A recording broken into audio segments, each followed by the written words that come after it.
अस्सलामुअलैकुम, सुबह बख़ैर। कैसे हैं आप सब? आप सबको मेरी तरफ़ से बहुत बहुत जुम्मा मुबारक। जी, तो ये सुबह के 8:15 हो रहे हैं और मोहम्मद जो है ना आज सुबह सुबह ही उठ गए थे भाई को और बहन को स्कूल छोड़ने के लिए। तो बच्चे स्कूल जा चुके थे। मोहम्मद जब छोड़कर आया तो उसे मैंने चीज़ें जो लेकर आया था वो ज़बरदस्ती लेके रख ली थी और फिर मैंने उसे सुला दिया था। और ये दोपहर में बच्चे आए तो बस फिर जी मेरी आँख खुली थी, क्योंकि आज जो फ्राइडे था तो फ्राइडे वाले दिन बच्चे जल्दी आ जाते हैं। तो बस मोहम्मद के साथ फिर मैं सो गई थी और अभी उठी हूँ। तो सबसे पहले उठने के साथ जो है ना मेरा क्या काम होता है कि सबसे पहले जो है ना मैं अपना बेड समेटती हूँ। शुरू से ही मेरी यही आदत है कि सबसे पहले जो है ना उठने के बाद मैं बेड समेटती हूँ और उसके बाद जो है ना मैं दूसरा काम अपना कंटिन्यू करती हूँ।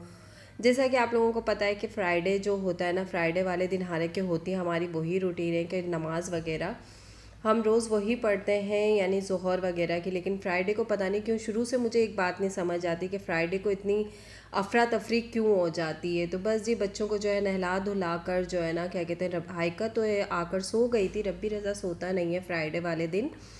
और यहाँ मैं नमाज़ अदा कर रही थी, क्योंकि नमाज़ पढ़ने के बाद जो है ना फिर मुझे बच्चों को नाश्ता बना के देना था, क्योंकि बच्चे फ्राइडे वाले दिन जो है ना आकर हाइका तो सो जाती है और रब्बी रज़ा नमाज़ पढ़ने चले जाते हैं नहा धोकर, नाखून वगैरह काट कर कर, और फिर आने के बाद वो खाते हैं। तो बस जी यहाँ देखें ये किचन में जो है ना ये मैंने ये जो मसालों का डब्बा था ये मैंने कल वॉश करके रख दिया था सूखने के लिए। मैंने कहा ये सूख जाए तो फिर मैं इसमें मसाले ऐड करती हूँ। वैसे ये जो है ना मुझे कुछ पसंद नहीं आया। ये जो है ना मेरी लाइफ में जो है ना ये फ़ेल हो गया है। वो क्यों फ़ेल हुआ है वो मैं आगे चल के आपको बताऊँगी।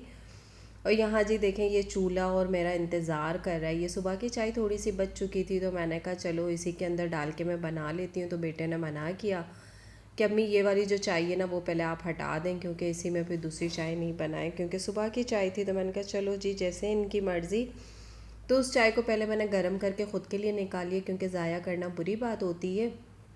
और फिर उसी पतीली में ही मैंने जो है दूसरी चाय बच्चों के लिए ताज़ी बना ली थी। तो बच्चे जो है ना क्या करते हैं फ्राइडे वाले दिन जो है ना आकर हाइका तो सो जाती है, यूनिफॉर्म समेत ही सो जाती है। और रब्बी रज़ा जो है ना नहा धोकर उनके कपड़े वगैरह मैं प्रेस करके सुबह ही रख देती हूँ। जब हस्बैंड के प्रेस करती हूँ तो वो आते हैं, नहाते धोते हैं और जो है ना नाखून वगैरह कट करके जो सुन्नतें होती हैं जुम्मे की वो सब अदा करके वो नमाज़ पढ़ने चला जाता है। नमाज़ पढ़ के जब वो 2:30 बजे तक आता है ना तो तब हम एक साथ खाते हैं खाना जो है ना, नाश्ता वगैरह। बच्चे जो है ना खाना भी हो ना, एक दिन पहले की जो सालन वगैरह रखा हुआ वो मैंने दाल बनाई थी जुमेरात वाले दिन, तो बस वही रखी हुई थी। तो मैंने कहा चलो जी पराठे बनाती हूँ, चाय बनाती हूँ। गैस जो है ना आज आ नहीं रही थी। वैसे गैस ने हमें जो है ना बहुत ज़्यादा परेशान किया हुआ है, बहुत कहते हैं ना बहुत ही ज़्यादा।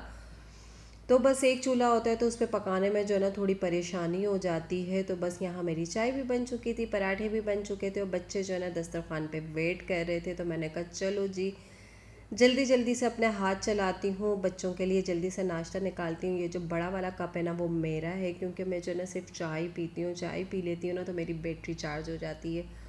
आप लोग बताइएगा किस किस की चाय से बैटरी चार्ज होती है? मेरी तो भाई चाय से ही बैटरी चार्ज होती है। ये मेरे तीनों नन्हे मुन्ने से फूल हैं। बस अल्लाह ताला इनको अपने हिफ्ज़ अमान में रखे, इन्हें खुश रखे और अल्लाह ताला आपके मेरे हम सब के बच्चों को सेहत और तंदुरुस्ती वाली लंबी ज़िंदगी अता करे। क्योंकि आजकल साइंस ने जितनी ज़्यादा तरक्की कर ली है ना इतनी ही बीमारियां हैं, क्योंकि बीमारियों से जो है ना बहुत ज़्यादा डर लगता है मुझे, बहुत ही ज़्यादा। अभी जो है ना मोहम्मद थोड़े टाइम पहले बहुत ज़्यादा बीमार हो गए थे, यानी कि रमज़ान के 20वें रोज़े से जो बीमार हुआ था ना, समझ लें पूरी ईद हमारी इसी में ही गुजर गई थी। अल्हम्दुलिल्लाह अल्लाह का लाख लाख शुक्र है कि अब मेरा बेटा बहुत बेहतर है। खाने के बाद जो है ना मैं काम में लग गई थी, बच्चे ट्यूशन जा चुके थे और बच्चे आ भी चुके हैं ट्यूशन से। मेरे मोबाइल की बैटरी लो थी तो उस वक्त मैं थोड़ा रिकॉर्ड नहीं कर पाई। बच्चे आए तो बस मुझे समझ नहीं आ रही थी पकाने में कि मैं क्या पकाऊं। तो आलू और टमाटर रखे हुए थे, मैंने कहा चलो जी शमा जल्दी जल्दी से पहले ये मसाले ऐड करो ताकि फिर तुम्हें समझ आए कि तुम्हें क्या पकाना है और क्या नहीं। तो जल्दी जल्दी से मसालों को मैंने उनके ठिकानों पर लगाया। बस जब कोई चीज़ ऐसी बिखरी हुई होती है ना तो बिल्कुल भी किचन में काम करने का मज़ा नहीं आता है, जब तक हर प्रॉपर चीज़ जो है ना किचन में अपनी जगह पर ना हो। तो फिर आपकी बहन आ गई है नीचे अपने सिलेंडर के पास पकाने के लिए। तो मैंने कहा बस यार अब तो कुछ समझ नहीं आ रहा, अब झटपट से जो है ना क्या कहते हैं मैं बना लेती हूँ आलू का सालन, यानी कि आलू की कतलियाँ। झटपट से मैंने ये बना ली। और जब हम कुछ चीज़ हमें कुछ समझ ना आए और हम जल्दी जल्दी में कुछ बनाते हैं ना तो वो चीज़ इतनी अच्छी बन जाती है ना कि दोबारा वो चीज़ हमसे इतनी अच्छी बनती ही नहीं है। तो बस जी मुझे कुछ समझ नहीं आ रहा था, तो जल्दी जल्दी में आपकी बहन ने जो है ना आलू की कतलियाँ बना ली, क्योंकि सिर्फ टमाटर थे घर में और आलू रखे हुए थे। तो मैंने कहा चलो जी इन दो चीज़ों से तो यही चीज़ बन। और वैसे भी जब मुझे कुछ पकाने का समझ नहीं आता है ना, तो मैं जो है ना आलू की कतलियाँ बना लेती हूँ या चने की दाल भुनी हुई बना लेती हूँ। तो बस जी यहाँ पे मेरी चने की दाल के आलू की कतलियाँ तैयार हो रही थी। मैंने जो है ना पहले ही कट कुट कर लिया था। नीचे बैठ के सिलेंडर पे पकाना होता है तो हर चीज़ मैं लेकर नीचे बैठती हूँ, क्योंकि फिर बार बार बच्चों को डिस्टर्ब करना पड़ता है। तो बस जी मेरी आज की जुम्मे की रूटीन यहीं तक थी। उम्मीद करती हूँ आपको पसंद आई होगी। पसंद आए तो लाइक शेयर सब्सक्राइब कीजिएगा। अल्लाह हाफिज़।